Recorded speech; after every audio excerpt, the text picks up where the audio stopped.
Imagine a life where you are the most powerful man on earth, the ultimate authority, yet you cannot trust the very air you breathe. You are the Sultan, the shadow of God on earth, master of millions. But your greatest, most lethal enemy sleeps 3 doors down, wrapped in silk, and whispering dangerous plots into the night. This is not a fairy tale of shimmering golden domes and perpetually cool fountains. This is the true, raw, and terrifying story of Topkapi Palace, the most magnificent and psychologically brutal prison ever constructed by human hands. It was a machine built purely for absolute power, fueled by relentless paranoia and lubricated by the fresh blood of the vanquished. Can you believe that within these ancient walls, silence was not merely respected, but it was mandated by law? A single misplaced giggle, a cough that was too loud, a pair of wooden sandals scraping too harshly against the polished marble floor. Any of these minor infractions could trigger a catastrophe no one saw coming, leading directly to a swift, unceremonious execution and a plunge into the cold waters of the Bosphorus. We are not talking about a typical royal residence. This sprawling, complex structure was known formally as the Sarai-i-Jadid-i Amira, the new Imperial Palace, and at its zenith, it housed a population that soared past 4,000 souls. A fully functional, self-contained city dedicated solely to the pleasure, protection, and political maneuvering, swirling violently around one solitary man, the Padishah, the Emperor of Emperors. But the dark, beating heart of this silent empire was the Harem, a word that simply means forbidden place. Forget the romanticized, soft-focus Hollywood versions of silk and dancing. This was a ruthless, high-stakes university of power, a cutthroat corporation run entirely by women and overseen by the most feared and misunderstood men in the entire empire, the chief black eunuchs, the Kislard Aga. These men were not just guards or servants. They were the absolute gatekeepers of the Sultan's destiny. If you were a grand vizier hoping for an audience, if you were a foreign ambassador seeking favor, or even if you were the Sultan's mother, you had to speak to the chief eunuch first, a man who, despite his physical condition, wielded more administrative and political power than virtually any provincial governor or military leader in the entire Ottoman state. Their favor was life. Their disapproval was instant, agonizing death. The women imported to fill the harem were not Ottoman subjects. They were devshirme in skirts, human tribute, captured, purchased, or gifted from distant war-torn lands, the wilds of Russia, the mountains of Circassia, the valleys of Georgia. They arrived as shattered girls and were immediately stripped of their names, their fundamental identities, and their entire pasts. Given new, often dramatically poetic Turkish names like Gulbahar, Spring Rose, or Mahpeker, Moonface, and thrust headlong into the brutal, unforgiving system of the palace. Their only overarching purpose, to survive, to learn, and most importantly, to produce a robust male heir, and through that heir secure ultimate, undeniable power for themselves and their faction.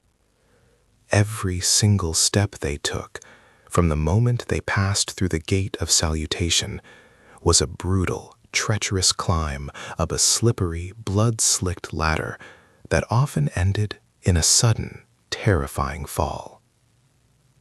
If a girl was lucky enough, disciplined enough, and beautiful enough to catch the Sultan's transient, dangerous eye, she might be elevated to the rank of Iqbal, the fortunate one.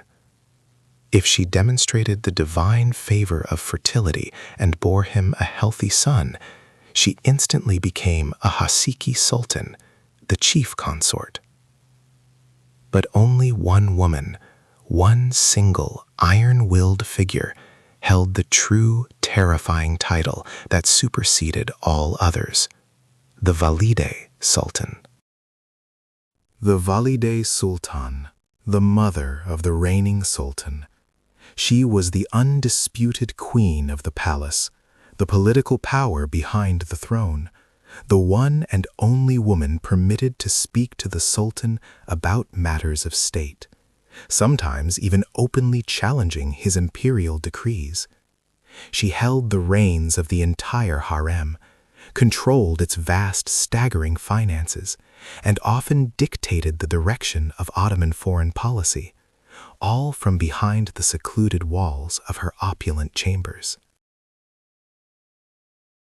Imagine the sheer psychological burden of being a young sultan, perpetually terrified of janissary revolts, assassination plots, and political poisoning, knowing that the only person he could potentially trust, his own mother, was also a deeply ruthless political mastermind who would absolutely dispose of him, or even execute her own grandsons if he showed any substantial sign of weakness or inability to rule. This immense, soul-crushing pressure created what historians now call the Sultanate of Women, a century-long, chaotic epoch where the mothers, wives, and chief concubines of the sultans effectively ruled the largest, most formidable empire in the world, doing so from behind heavy velvet curtains and iron bars. But the ultimate, most profound and soul-crushing terror of the palace wasn't reserved for the concubines or even the perpetually threatened Grand Vizier. It was reserved for the Sultan's own brothers and male relatives. To prevent the inevitable, bloody civil wars, fratricide was technically deemed legal and necessary under the brutal law of Fatih. Future sultan candidates were often immediately locked away in a gilded, luxurious, yet utterly devastating prison known only as the kafes, which simply translates to the cage. These unfortunate princes, who held the potential to one day become emperors of the known world, were confined to small, exquisite apartments for decades, cut off entirely from the world, their only constant companions often being silently screened, barren women who ensured no illegitimate heir could slip through the severe security cracks.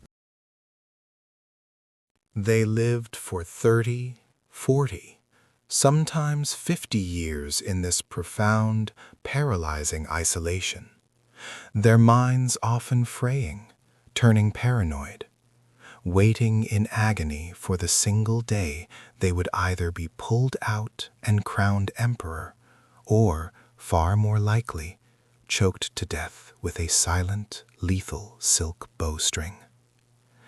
This catastrophe of prolonged psychological horror made the strongest men tremble at the very mention of the word Kafes.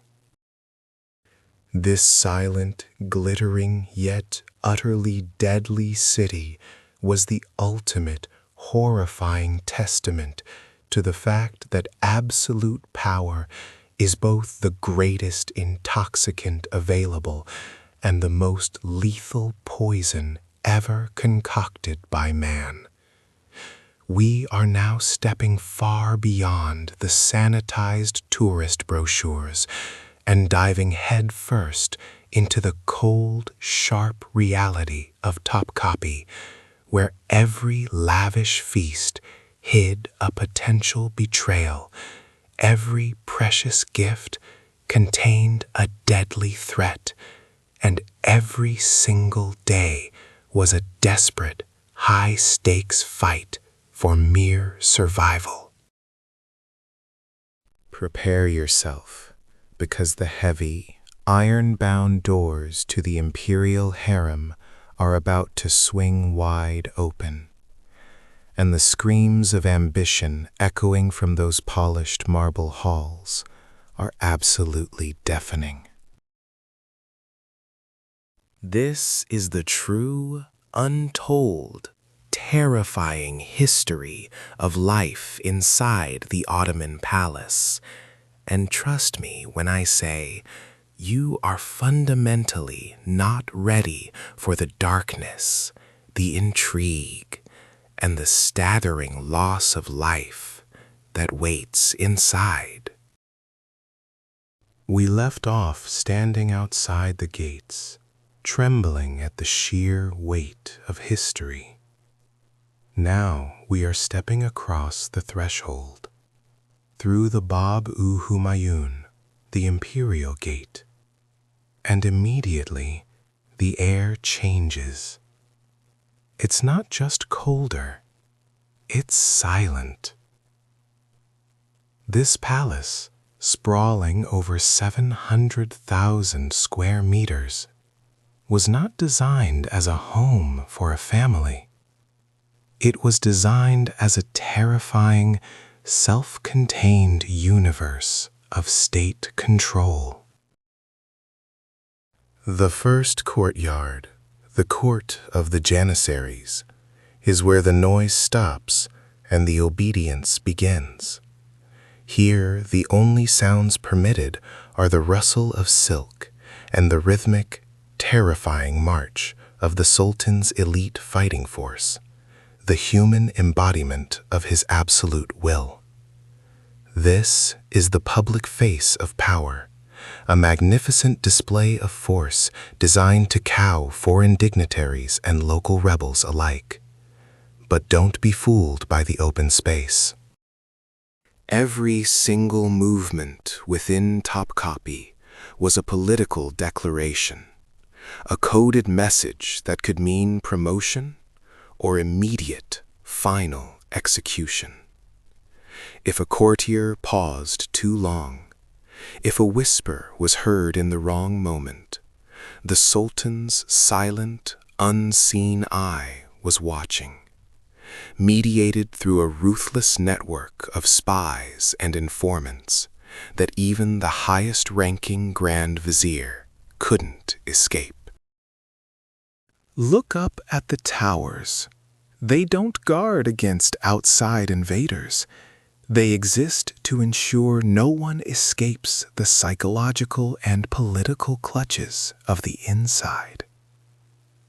The rules of silence were perhaps the most psychologically destructive force in the palace, a heavy blanket pressed over every ambition. You could spend decades inside these gilded walls and never truly speak your mind, because every single word was an opportunity for your rival to weaponize your ambition against you, resulting in the dreaded silk cord execution, which required no messy blood, just silent political removal that left no trace of struggle or opposition. The chilling efficiency of the Ottoman system was its ability to erase inconvenient truths and lives with the same dramatic flair with which it awarded titles and riches. Yet, the fate of the empire wasn't truly settled in the Divan, where the bearded men debated war and tax policy. But the real heart of the terror, the true furnace where the fate of the entire known world was forged, lay deeper, behind the gate of felicity, in the secret labyrinth known only as the Harem-i Humayun, the Imperial Harem. This was not a place of leisure or romance, as the history books sometimes sanitize it. It was the ultimate high-stakes political battlefield, shrouded in a deadly, beautiful femininity. To enter the harem was to enter a world ruled by 400 to 700 women, all of them highly educated, deeply ambitious, and ruthlessly trained in intrigue, each vying desperately for the fleeting attention of a single man, the Sultan, because the ultimate prize was not love, but the chance to bear a Shehzadeh, a prince. And the ultimate power broker, the grand maestro of this deadly symphony of ambition, the Valide Sultan, the mother of the reigning Sultan. Her position, the apex of female power in the entire world, was almost divine, protected by religious decree and absolute fealty. She didn't just advise the Sultan, she often controlled him, especially if he ascended to the throne young or was weak-willed, wielding influence that terrified even the most hardened pashas of the Divan, and shaping foreign policy with a mere suggestion whispered at breakfast. The Valide Sultan had the power to appoint and dismiss key positions. She controlled the staggering finances of the harem's charitable foundation, the Vakif, making her independently wealthy, and she was the single most formidable woman in the entire empire, protected by the most fearsome figures in the palace, the chief black eunuch, the Kuzlar Agassi. Imagine a man stripped of everything but his loyalty and his absolute, terrifying authority over hundreds of ambitious, scheming women and the thousands of servants who attended them. The Kuzlar Agassi was effectively the third most powerful figure in the empire after the Sultan and the Grand Vizier, a silent, watchful shadow whose orders were never questioned and whose reach extended far beyond the harem walls. He controlled access to the Sultan. He mediated conflicts between rival concubines, and most terrifyingly, he administered the punishments meted out for failure or betrayal. He was the gatekeeper to dynasty, the silent executioner, and his word sealed more fates than any army commander.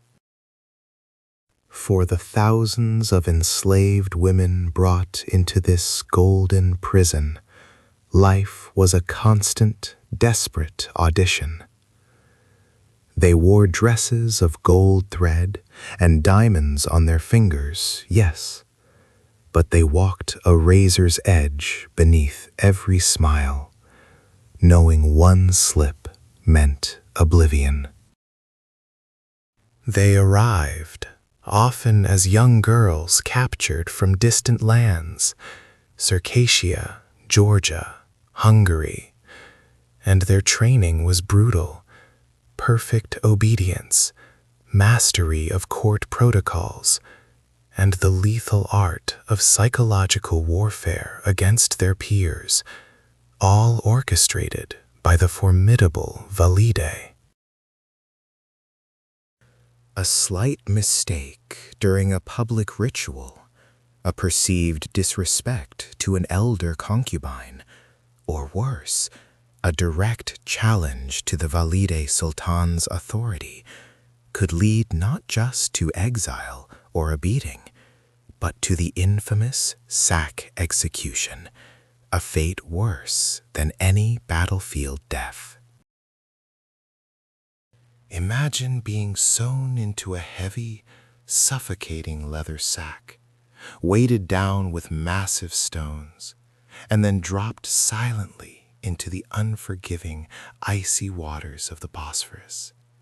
Your final struggles muffled beneath the crushing silk, and the knowledge that your failure meant absolute, untraceable oblivion. Your name forgotten immediately.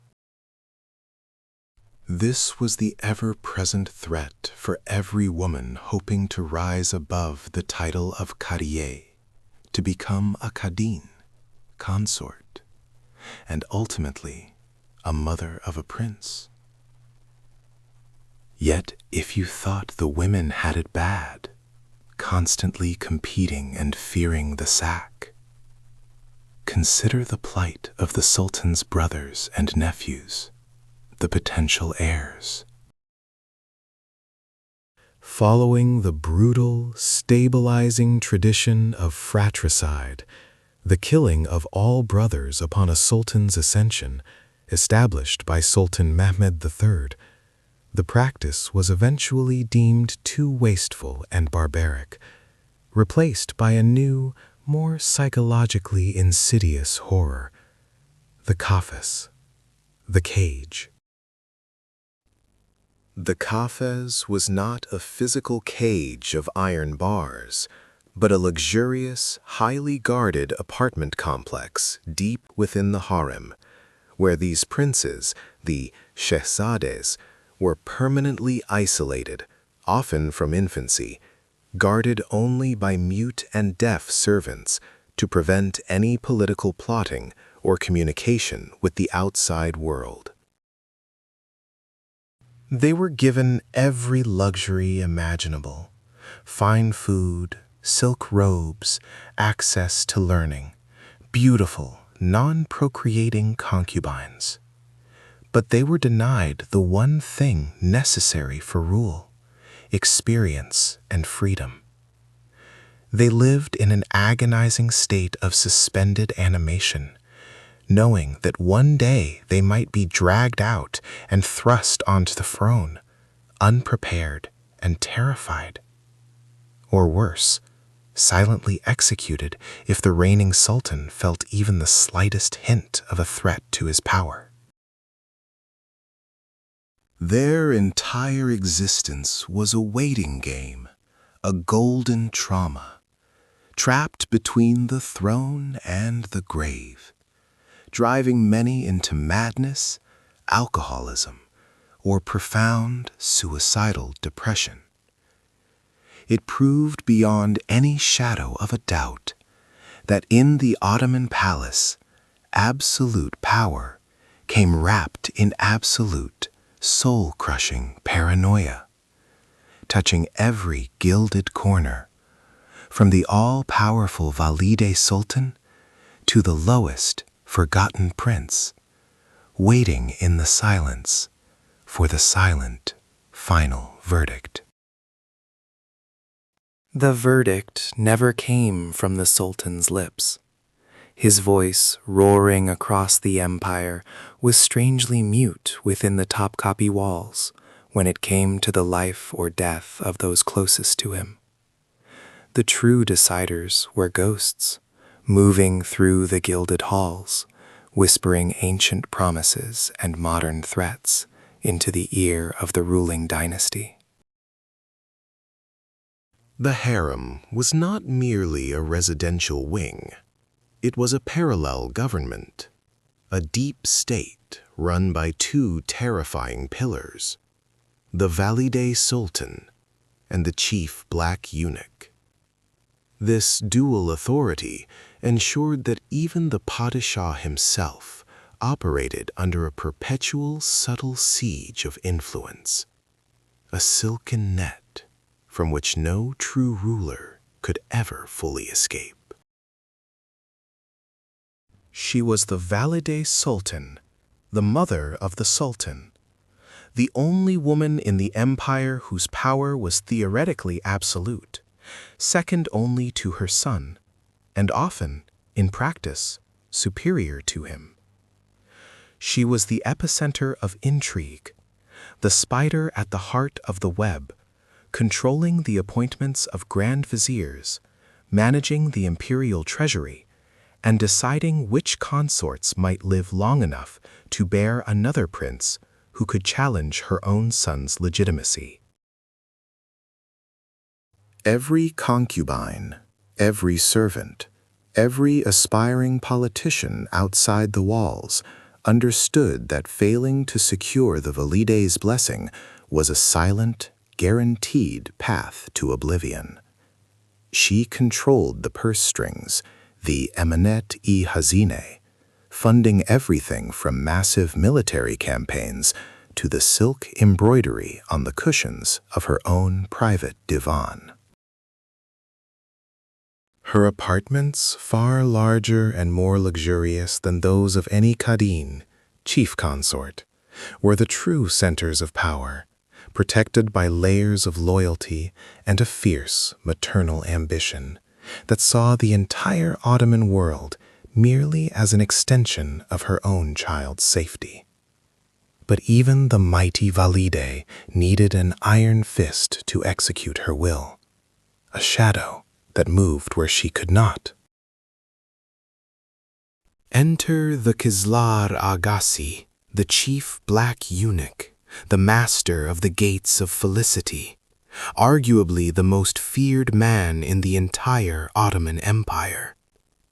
His physical presence was a contradiction, a servant stripped of his manhood, yet wielding power that dwarfed most provincial governors and even seasoned military commanders. He was the intermediary between the Sultan and the Harem, the only male, besides the Sultan himself, allowed unrestricted access to the female quarters. This proximity was the key to his terrifying leverage. He heard everything, saw everything, and controlled the flow of information like a lethal, unseen river, deciding what the Sultan should hear, and more importantly, what he should never know. The Kizlar Agasa commanded hundreds of subordinates, a silent army of guardians and spies, drawn primarily from Africa, chosen specifically for their total isolation from the local Ottoman power structures, guaranteeing their loyalty, remained solely focused on the palace system that had elevated them from slavery to unprecedented influence. Their eyes were the eyes of the Valide, their ears the ears of the Sultan.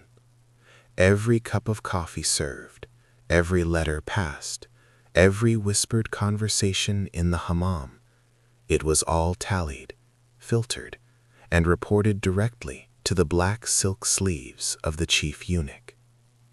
His record-keeping was meticulous, his memory absolute, creating a map of every ambition and every betrayal within the gilded cage.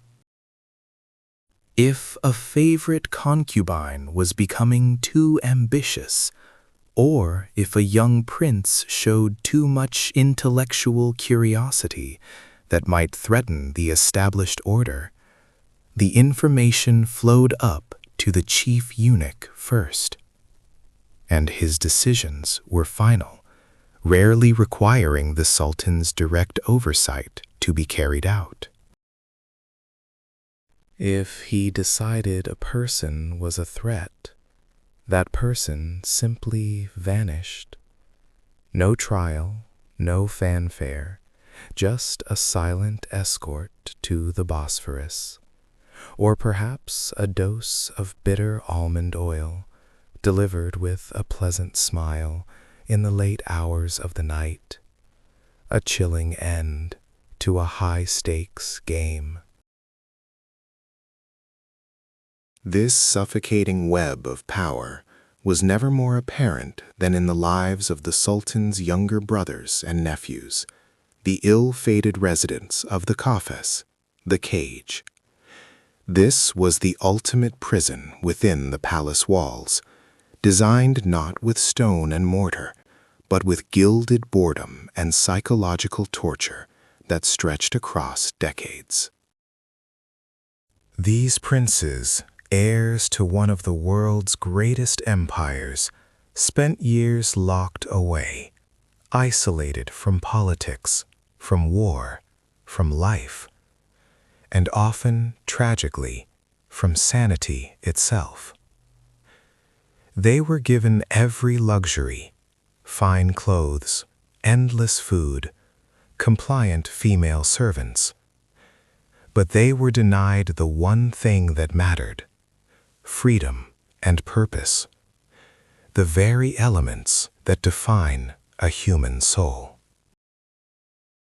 Imagine the constant, escalating terror, growing up knowing your existence was a ticking clock, a potential bomb waiting to detonate the moment the current sultan stumbled. If your brother remained stable, you might live out your days in gilded oblivion, perhaps descending into madness or alcoholism, forgotten by the world outside your high walls.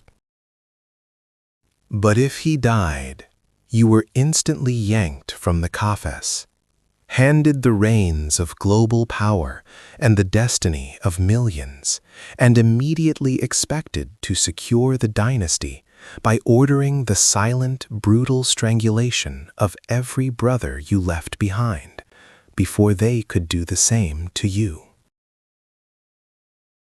The paranoia was not just emotional. It was institutionalized and codified into law. The eunuchs were tasked with monitoring these princes relentlessly, watching for any sign of ambition, any contact with the outside world, or any attempt to organize a faction, or even study the arts of war. One wrong look, one misplaced word, or one too eager servant, and the deadly silken cord would come out of the pocket of a silent, powerful guardian, ending a life designated too dangerous to live, preserving the macabre stability of the empire. The palace was truly magnificent, but beneath the gold leaf, it was nothing more than an elaborate, stunningly deadly waiting room, managed by shadows and mothers. The deadly waiting room of the empire was simply the antechamber to the true epicenter of paranoia and power, the Imperial Harem itself, a labyrinth of silk, gold, and perpetual suffocating silence, where the very air tasted of ambition and blood. It was a fortress built around the fragile seed of the dynasty, and its absolute monarch was not the sultan, but the woman who commanded his loyalty and his birthright, the terrifyingly powerful Valide Sultan. The mother of the sultan was the undeniable queen of this gilded cage, holding a spiritual and political authority that often eclipsed the Grand Vizier's power and sometimes even challenged the Sultan's own decrees, especially during periods of imperial instability or youthful reign. Her apartments were not merely residences, they were the nerve center of a vast shadow government, possessing its own substantial treasury, controlling monumental charitable endowments, waqfs, and managing an extensive network of spies that stretched from the palace walls to the deepest corners of the empire. Imagine the scene. A young woman, perhaps promoted from serving maid to concubine, realizing that her entire future, her very life, depended on navigating the intricate politics orchestrated by this matriarchal force, whose favor was the only currency that truly mattered. Every movement was watched, every whispered conversation potentially logged, and every rival subject to the valide's silent, ruthless judgment. But even the valide sultan, in all her overwhelming majesty, needed an intermediary, a man of unique status who could breach the sacred boundary of the harem and report directly to her and to the sultan without ever threatening the sacred dynastic line. She needed the shadows made manifest, the formidable chief black eunuch, the Kislar Aka.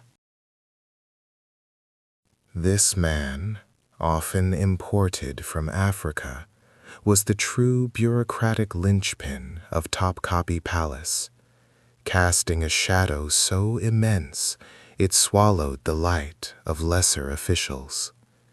His title, literally Aga of the Girls, mocked the earth-shaking power he held as the absolute conduit between the insulated world of the women and the outside political machinery of the port. He was the only male outside the immediate royal family permitted to speak directly to the valide sultan, and often the sultan himself, making him the supreme gatekeeper of access, information, and influence. His control over promotions within the harem, his oversight of the thousands of serving women and lesser eunuchs, and his management of the vast harem payroll made him one of the wealthiest and most dangerous men in the entire realm. If a politician outside the walls desperately sought the sultan's ear, or if a pasha needed immediate imperial protection, they first had to pay the exorbitant, often crippling price of convincing the Kislar Aga to carry the message. He was the ultimate fixer, his allegiance bought through unimaginable gifts and promises, ensuring that the paranoia gripping the palace was perfectly maintained and managed by his iron will. Now turn your attention to the tragic figures who embodied the highest cost of this system.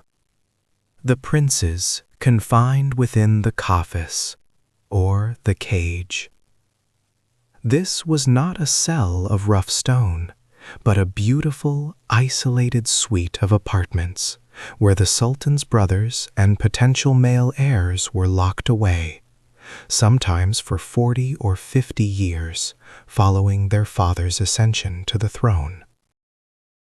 This brutal policy replaced the tradition of immediate fratricide, supposedly sparing their lives, but condemning them to a psychological imprisonment far worse than death for many. They lived in a state of suspended terror, surrounded by luxury, but constantly expecting the arrival of the executioner, bearing the silken cord. Their only companions were often mute or mentally impaired serving women, brought in specifically to prevent any possibility of political conspiracy or the passing of sensitive state secrets. The princes were deliberately kept ignorant of politics, science, and warfare, guaranteeing that if they did emerge to rule, they would be utterly reliant on the very valide sultan and eunuchs who had orchestrated their solitary confinement. Imagine the toll, decades spent in elegant isolation, knowing your only two potential exits were the throne or the grave, and watching your sanity slowly erode in the gilded silence. When these men finally ascended, they were frequently unfit to rule, often scarred by deep psychological trauma, madness, or complete dependence on their court manipulators. The entire palace was a masterpiece of psychological warfare, where luxury masked the deepest insecurity. The rustle of silk could signal a massive promotion, or the silent, swift approach of the Kislar Aga's slippered feet could herald complete, instantaneous ruin. This machine was designed to distill fear into absolute, unquestioning obedience. And failure, as everyone knew, meant not merely banishment, but a terrifying, silent end. Wrapped in a heavy rug, weighted with stones, and dropped into the deep, dark waters of the Bosphorus, leaving no trace but a sudden void in the roster of the damned. Security was the most lethal illusion of all in Topkapi, a place where the fight for the Sultan's ear was the most dangerous game in the world, managed expertly by mothers and ghosts. We move now past the silent hallways of the Imperial Gate, past the terrified whispers of the concubines, and into the absolute center of the storm, the throne room of the harem itself. This place was not governed by the decrees of the Sultan, but by the iron will of the Valide Sultan, the Queen Mother. She was the one who truly held the reins of the dynasty, a singular, terrifying figure who had survived the political meat grinder of the palace to achieve near divine status. To disrespect her was not just treason, it was suicide. Her apartment, far grander than any of the Sultan's wives, was the true nexus of imperial authority, where every major appointment, every war campaign, and every potential execution was first vetted, analyzed, and approved or vetoed by a woman who had seen everything. This formidable woman controlled the immense resources of the harem, which included massive land endowments and charitable foundations, placing her economic influence second only to the Grand Vizier himself. She was the dynasty's insurance policy, the living embodiment of tradition and continuity, and the single greatest political strategist operating within the silent walls. Her power was derived not just from birth, but from necessity. She was the only person, statistically speaking, who would genuinely prioritize the Sultan's survival over her own ambition, because his survival was her ambition. Any misstep by a rival wife, any small sign of disrespect, or any failed attempt to bypass her authority resulted in immediate, often fatal, consequences, delivered swiftly and quietly. The Valide Sultan's network stretched far beyond Topkapi's walls. She engaged in direct diplomacy, exchanging lavish gifts and powerful political letters with queens and empresses across Europe, securing alliances and maintaining the fragile balance of world power from the confinement of her gilded chamber. She was the architect of the invisible power structure, but even the most brilliant architect needs an army of shadows to execute her will. And this is where the most terrifying figure in Topkapi steps out of the gloom.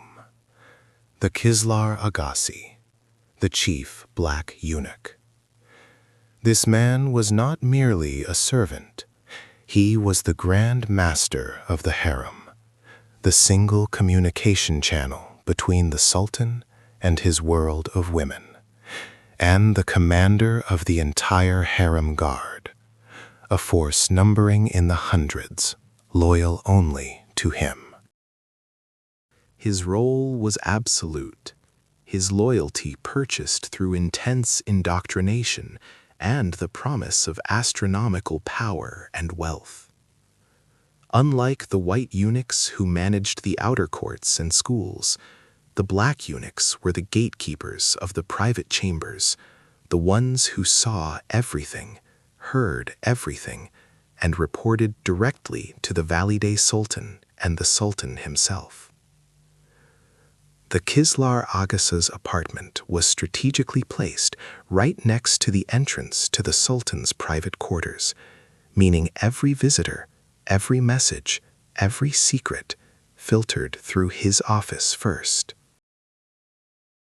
He was the ultimate firewall, the ultimate political consultant, and his word could elevate a lowly concubine to a sultan's favorite, or send a powerful minister tumbling into disgrace and death.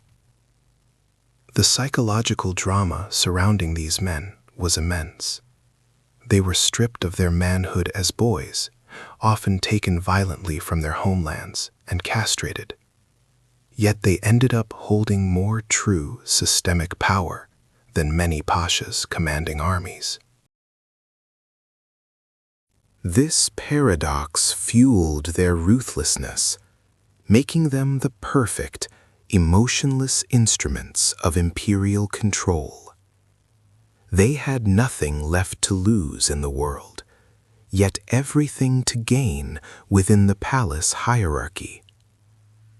The eunuch's administration of the harem was immaculate, a terrifying machine of scheduling, surveillance, and enforcement. They managed the thousands of women, ensuring rituals were strictly adhered to, preventing unauthorized pregnancies that could complicate succession, and, most crucially, monitoring the relentless, lethal rivalry between the Sultan's consorts. The vast wealth accumulated by the Kislar Agassi became legendary.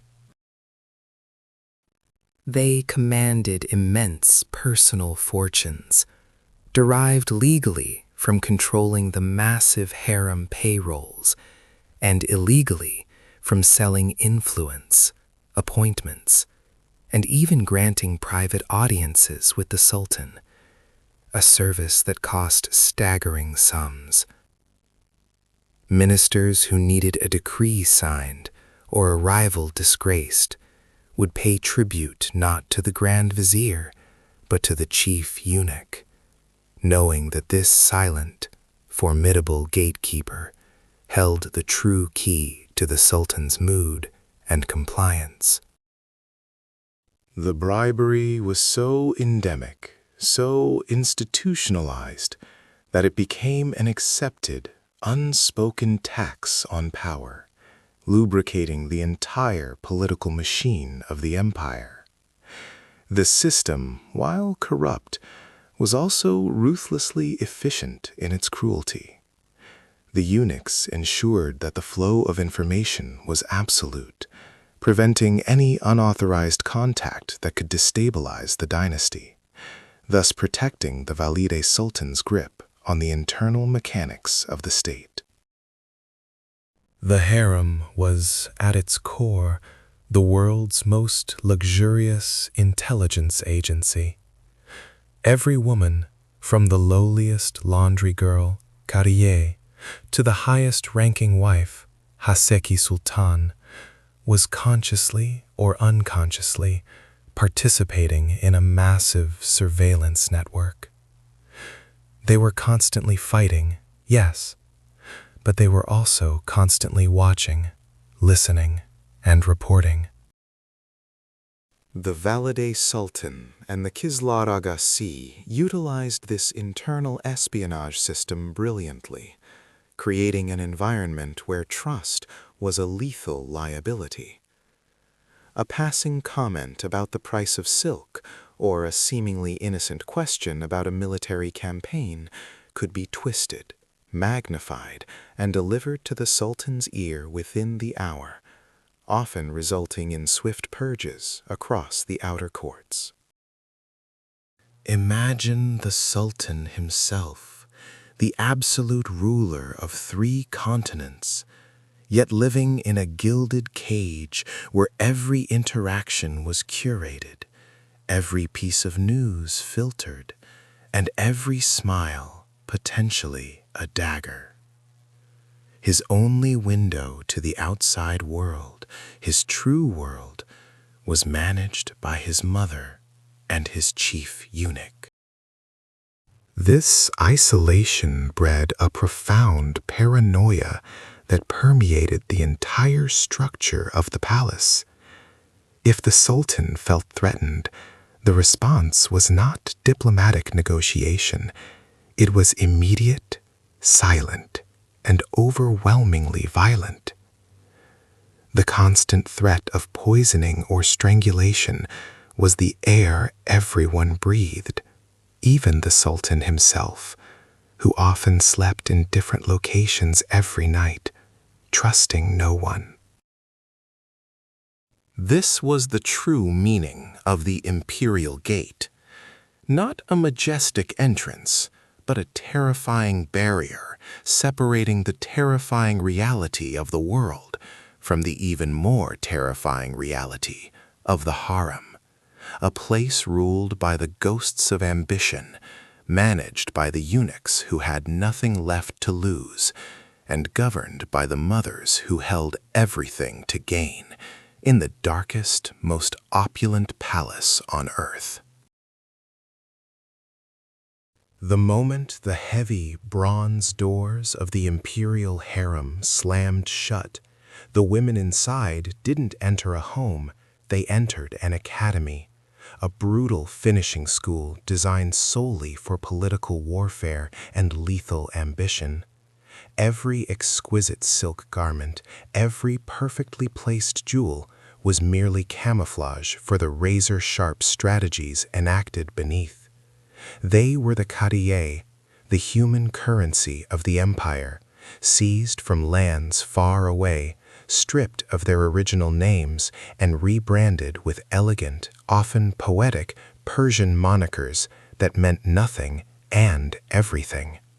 Their former lives were erased, replaced by the terrifying, exhilarating promise of holding the Sultan's ear, or bearing his heir. Survival meant not just beauty, but mastery. These girls were not just ornaments. They were intended to be instruments of statecraft, highly refined and politically astute. The training was relentless, a psychological and physical gauntlet designed to mold them into courtly perfection. Day after grueling day, the Kariye were drilled in the art of sophisticated conversation, taught to speak flawless Ottoman Turkish, Persian, and sometimes even Arabic, necessary for maneuvering the multilingual court. Calligraphy, mathematics, poetry, music, the complex rules of imperial protocol, and dance, all were mandatory subjects, polished until they shone with the veneer of elite civilization. The instructors, often older, retired concubines or severe, watchful attendants, demanded absolute, immediate obedience. Failure to grasp a lesson, a slip in etiquette, or a display of peasant manners could mean immediate, devastating demotion, banishment to the obscurity of the old palace, or worse. This fate, the slow, agonizing descent into irrelevance, far from the light of the Sultan's favor, was often this fate, the slow, agonizing descent into irrelevance, far from the light of the Sultan's favor, was often regarded as a psychological death sentence to those who had tasted the high stakes of Topkapi. Every woman, from the newest arrival to the most established Kadin, knew that the entire ecosystem revolved around one terrifying singular truth: access to the Sultan. This path was meticulously controlled, known quite literally as the Golden Road, the narrow, velvet-lined corridor leading directly to the imperial bedchamber, the only path that mattered. A courtier might spend years perfecting her art, praying for the moment she was noticed during a harem feast or a private performance, her fate hanging entirely on the whim of the valide sultan or the chief black eunuch, who acted as the unblinking absolute gatekeepers to this divine appointment.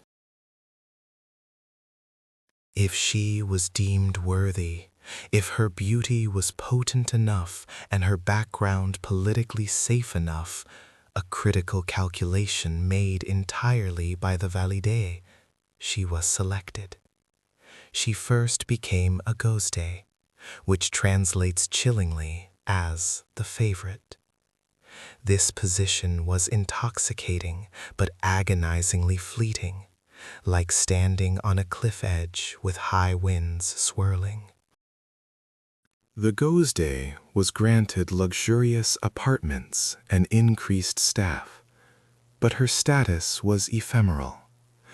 One wrong move, one unsuccessful night, one moment of failure to capture the Sultan's lasting interest, and she could be instantly forgotten, relegated back to the endless, forgotten ranks of the palace servants. Her brief moment of glory turning to dust. If she maintained his attention, she might ascend to the rank of Iqbal, the fortunate. This was a crucial step, indicating a stable relationship, and often the beginning of wealth accumulation and greater political influence, but still subservient to the higher ranks. The ultimate goal, the true prize, was becoming a Kadin, an imperial consort, especially if she bore the ultimate political weapon, a Shehzadeh, a prince. The valide sultan, the iron-willed architect of this human chessboard, monitored every single interaction, every private whisper, and every rising star with terrifying precision. She wasn't looking for love or genuine affection for her son. She was looking exclusively for a politically malleable and ideally disposable vessel to bear the next sultan. Her approval was the very breath, the very oxygen of the harem. Woe betide the girl who managed to attract the sultan's potent, singular attention without the valide's calculated blessing. For that girl would soon find herself entangled in a terrible, silent accident. Perhaps a sudden, acute illness, or a mysterious, fatal misstep on a marble staircase. The moment a woman achieved the status of Khadin, or imperial consort, and especially once she bore a son, the paranoia reached its absolute zenith. Her personal wealth skyrocketed. Her apartments became opulent centers of influence, and her staff swelled into a small army. But so did the number of eyes watching her every sip of tea, every private conversation. The rivalry between the imperial consorts was not a trivial squabble over jewels or precedence.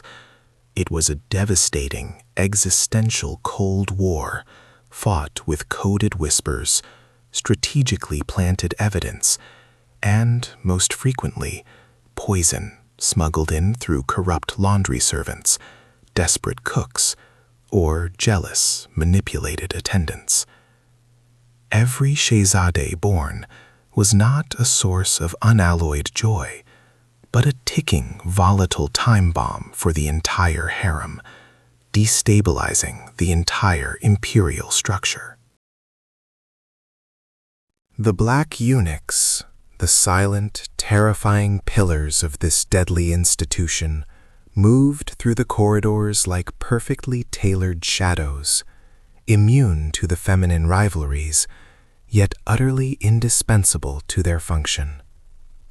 They were the most feared spies, the most efficient messengers, carrying veiled threats and cementing secret alliances between the powerful women who could never openly meet or trust one another.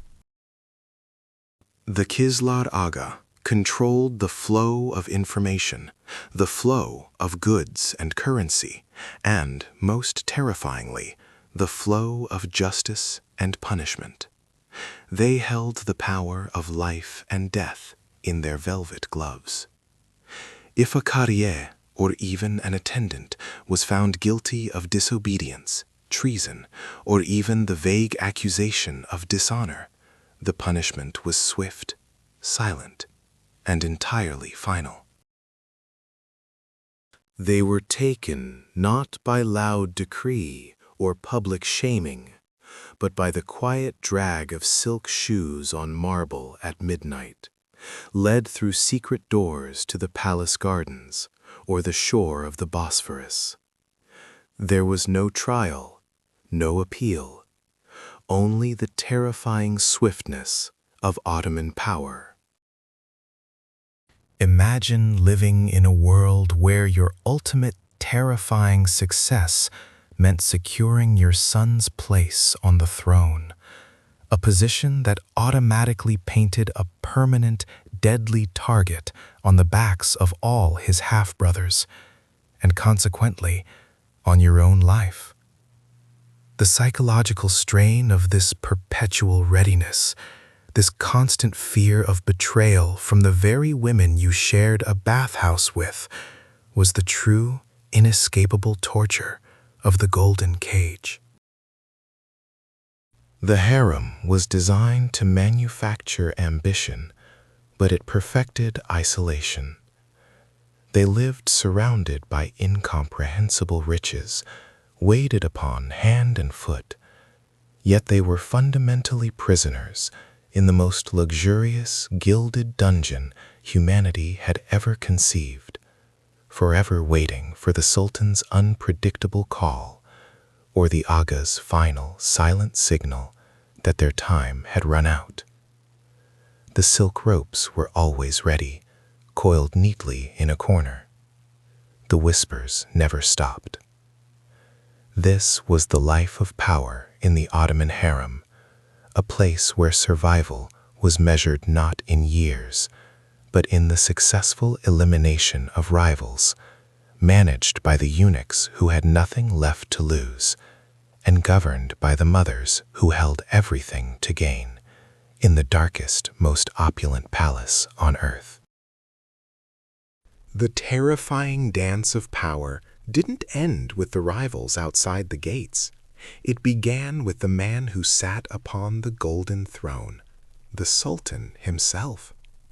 He was the center of the universe, yet also its most vulnerable prisoner, guarded by walls that kept the world out and his own paranoia locked firmly in.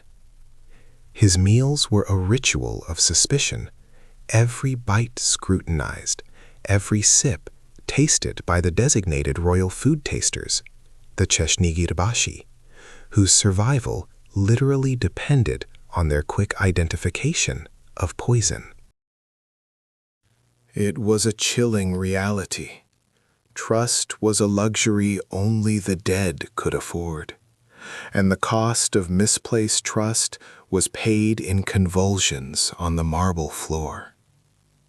If a taster fell ill, the dish was instantly incinerated, and the entire kitchen staff, from the boy who fetched the water to the head cook, could face immediate, brutal interrogation or execution, their loyalty judged only by the spasm of their death throes.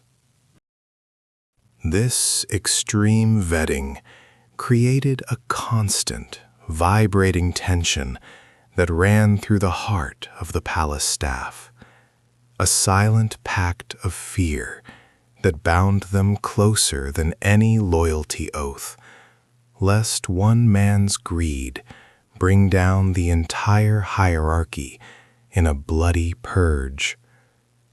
The Sultan ate alone, surrounded by silent guards and the ghosts of his predecessors, knowing that the sweetest honey could conceal the bitterest venom, usually placed there by someone close enough to whisper a pleasantry. Even the beautiful gifts of silk and jewelry arriving from vassal states or ambitious pashas had to be unwrapped with caution, for hidden within the folds of a seemingly harmless turban cloth could be a perfectly preserved viper, or a needle dipped in fast-acting fatal oils, designed to leave no trace but a sudden collapse. But the Sultan's life, terrifying as it was, paled in comparison to the calculated, drawn-out psychological torture reserved for the princes, the Shehzadeh, who were deemed threats merely by existing. For centuries, the brutal law of fratricide had been the cruel bedrock of succession, where a new sultan executed all his brothers and nephews to prevent the civil wars that had torn the empire apart in previous generations, a horrifying policy enacted for the stability of the state. Now, in a supposed gesture of mercy that proved to be far crueler, the executioner's cord had been partially replaced by the kafes, or the cage. This was not a physical cell of iron bars, but a sequestered, gilded prison located deep within the harem, a luxurious apartment block known as the Pavilion of the Princes, where the Sultan's brothers were sent to live their entire lives in splendid, soul-crushing isolation. They were given every material comfort imaginable: fine food, silks, access to books, even the company of women who could not conceive, but were denied the three things necessary for a ruler: power, purpose, and the outside world. They lived under perpetual house arrest, attended only by mute or carefully chosen infertile servants and eunuchs, who reported every sigh and every whispered word directly back to the Valide Sultan. Their only company, the crushing weight of their own potential. Imagine a man born with the fire of command in his blood, raised to believe he could one day rule the vastest empire on earth, forced instead to spend decades staring at the same intricately carved ceiling, listening to the muffled sounds of a life he could never join, his existence a continuous rehearsal for an opening night that might never come. Many Shehzade went completely mad, sinking into depression, alcoholism, or indulging in destructive vices, their mental faculties eroded by the sheer pointlessness of their imprisonment, rendering them psychologically unfit to rule, even if the throne suddenly became vacant. This was the ultimate victory of the Kafes, killing the ruler without spilling the prince's sacred blood. The Valide Sultan, the mother of the current sultan, actively ensured this isolation remained absolute, seeing these sequestered princes as ticking, unpredictable time bombs that could detonate her son's reign at any moment. She controlled the flow of information and personnel into the Kafes with an iron fist, ensuring that no sympathetic ear or ambitious concubine could breed a rival heir who might one day avenge his father. It was a system designed not just to neutralize political threats, but to destroy the soul of the prince entirely, rendering them harmless through sheer psychological degradation, ensuring that if they ever emerged, they would be broken puppets easily manipulated by the palace establishment. When inevitably a sultan died without a direct male heir, the next successor was often dragged, bewildered, trembling, and entirely unprepared from the suffocating isolation of the cage to the dizzying chaos of the Golden Throne, becoming an instant pawn. Even when the final, fatal judgment was decreed and the cord of destiny was required, the method itself spoke volumes about the Sultan's divine, untouchable authority. A prince's blood was considered sacred, too holy to be spilled upon the imperial ground, lest it defile the soil of the Osmanli dynasty and bring chaos to the capital. Therefore, execution was carried out not by the common sword or axe used for lesser traitors, but by the dreaded, thick silk bowstring. This swift, horrifying task fell to the Bostanjibashi, the chief gardener, who was ironically also the chief imperial executioner, a position blending the cultivation of beauty and the brutal reaping of life in the palace's dark corners. The sight of the Bostanjibashi approaching, usually after midnight, his silent entourage carrying the ominous silk cord draped over a cushion, was the final, terrifying moment in a prince's life, the softness of the silk a deadly irony that suffocated any last hope. The execution was silent, swift, and entirely clean, ensuring that the sanctity of the imperial lineage remained unsullied, even as the life within it was snuffed out in darkness. This silent horror, the pervasive, paralyzing knowledge that any slip in protocol, any accidental flicker of ambition could lead to that choking silence, was the true foundation upon which the Golden Palace of Topkapi was built.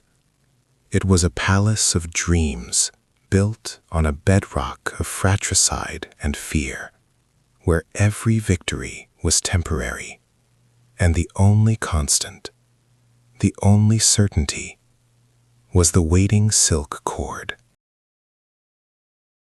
The silk cord was merely the tool, a symbol of the Sultan's terrifying, unquestioned justice. The hand that held it, That was the true horror, the instrument of absolute control that ensured no blood ties were thicker than the decree of the throne. They were the Sultan's slaves, yet they held the lives of his sons and the greatest viziers in their terrifying, disciplined grip. And their presence in the palace was the living embodiment of Topkapi's paranoia. We speak now of the Janissaries, the ultimate weapon forged in the crucible of Ottoman ambition, the institutionalized nightmare designed to protect and simultaneously terrorize the throne itself. These were not merely soldiers guarding the empire's borders. They were the elite, personal Mamluks of the Sultan, boys taken through the blood tax, the dreaded devshirme, ripped from Christian villages, converted, and honed into the most lethal fighting force the world had ever known, owing loyalty to no family but the ruling dynasty itself. Their loyalty was absolute, cultivated through intense training and lavish pay, but their potential for rebellion, their frightening power to depose the Sultan they served, was the secret fear that kept every successor awake at night. They were the shock troops of the empire and the executioners of the palace, a terrifying dual role that gave them unparalleled leverage within the inner circles of power, forcing the Sultan to constantly calculate the risks of their discontent. Their very presence inside the sacred, guarded walls of the Seraglio was a constant, deafening reminder that the rules of blood, family, and even Islamic law were entirely suspended in favor of dynastic survival. They controlled the treasury. They guarded the outer gates. And most terrifyingly for the royal family, they were the silent sentinels stationed outside the luxurious apartments of the rival princes, perpetually waiting for the whispered order to extinguish a claimant. This isolation, this enforced separation of potential heirs from the outside world, was known as the kafes, the cage. After the reign of the pragmatic Sultan Ahmed I, the ancient, brutal law of fratricide, which commanded the immediate execution of all brothers upon accession, was supposedly softened, yielding to a new political cruelty. Instead of immediate death, rival brothers and potential challengers were simply locked away in designated apartments within the harem section, confined to a life of gilded terror until the Sultan either died or, less often, spared them by elevating them to the throne. But a life lived in gilded, fearful luxury, perpetually awaiting a sudden death sentence, was arguably a fate far more cruel than the quick, clean execution by the court, because it was a torture of the mind. Imagine the Shehzadeh, the young prince, confined often for decades to a small, lavish apartment within the inner court, surrounded only by mute or carefully chosen deaf servants who could not report his whispers, his complaints, or his plotting to the terrifying network of spies. His world shrank to the size of a few 100 square feet. His days were structured, yet utterly meaningless in the grand scheme of statecraft. He could study poetry, he could practice calligraphy, he could pursue the arts, but he could never, under any circumstance, gain real-world experience, command an army in the field, or cultivate loyalties outside the palace walls. rendering him politically sterile. He was a bird whose wings were deliberately clipped, so he could never fly high enough to challenge the Sultan, ensuring that if he did eventually ascend the throne, he would be hopelessly inexperienced, easily manipulated, and entirely reliant on the established power structures of the palace and the harem, a profound strategic advantage for the bureaucrats. The Sultan himself was not immune to this terrifying isolation, despite being the ultimate source of power. He sat atop the entire pyramid of authority, yet he was surrounded by layers of absolute distrust and relentless scrutiny that made true intimacy impossible. Every interaction, every meal, every decision was filtered through the chief black eunuch, the Grand Vizier, and the Valid Sultan. Men and women whose loyalty was constantly bought and tested with gold and the promise of ultimate power. This was not a system designed for trust. The legendary wealth of the Topkapi, the endless jewels, the vast piles of gold, the constant flow of tribute from 3 continents, it all served a singular psychological purpose: to maintain the loyalty of the inner circle, the key men who could, on a whim and with the backing of the janissaries, orchestrate the Sultan's sudden removal or demise, often with less fanfare than a change of curtains. Paranoia was not a flaw in the Ottoman system of governance. It was the operating manual, the necessary prerequisite for maintaining absolute, singular control in an environment where everyone was disposable, from the lowest slave to the Padishah himself. And nowhere was this necessary paranoia more viciously cultivated and leveraged than in the harem, where the women, stripped of all traditional external power, became masters of the internal political game. They understood that the weakness, distraction, or psychological fragility of the Sultan was their greatest opportunity to reshape the world. If the Sultan was distracted by war, if he was weak from illness, if he was easily swayed by personal affection or drug-induced stupor, the Valide Sultan, the mother of the Sultan, or a favorite concubine could step instantly and ruthlessly into the political vacuum. The harem was not merely a collection of wives and pleasure. It was the shadow government, the unofficial cabinet, capable of issuing edicts that moved armies across continents through the careful manipulation of their sons and the loyal servants they controlled.